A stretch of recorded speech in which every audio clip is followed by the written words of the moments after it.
People are at the heart of development in cities.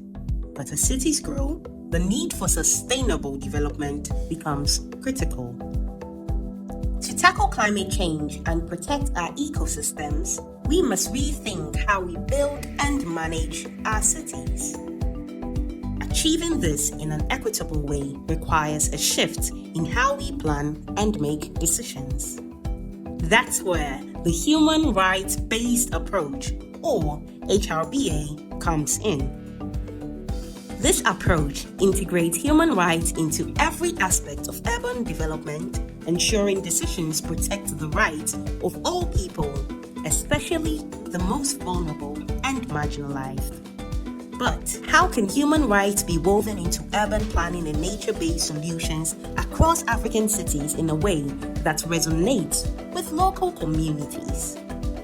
Over the past decade, ICLEI Africa's Urban Natural Assets Program, or UNA for short, has co-developed and implemented projects in 11 cities that incorporate nature-based solutions into city development processes, policies, and decision-making. The latest phase of the program, UNA Resilience, focused on mainstreaming human rights into city planning, governance, and finance. Let's look at 5 ways that UNA did this in Cape Coast, Ghana, and Bow City, Sierra Leone. First up, vernacularisation, grounding human rights in local cultures.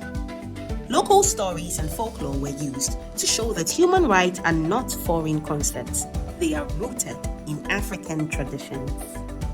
Second, using local proverbs to spark conversations about gender stereotypes and equality. Through these, communities explored how tradition and beliefs can either reinforce or challenge gender stereotypes, helping people rethink gender roles and rights. Next, the integration of participatory mapping exercises to link everyday interactions with natural resources to human rights. This hands-on activity showed participants how access to nature connects to their rights.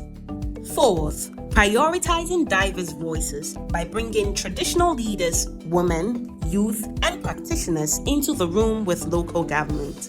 This was key to UNA's success and is crucial for mainstreaming a human rights-based approach. By creating inclusive spaces where power dynamics are carefully balanced, everyone's voices, especially marginalized and vulnerable groups, have the best chance to be heard and integrated into decision-making. And lastly, photovoice, combined with walking workshops. Participants used photography to capture moments of interaction between people, nature, and city infrastructure while walking through their city. Using a visual medium and taking people out of a traditional workshop environment enabled different viewpoints to be shared and engaged diverse perspectives in decision-making and addressing power imbalances.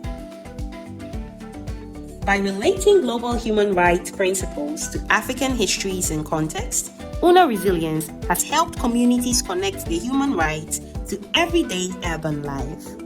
By making this approach central to urban planning in African cities, we will create more resilient, inclusive, and equitable communities.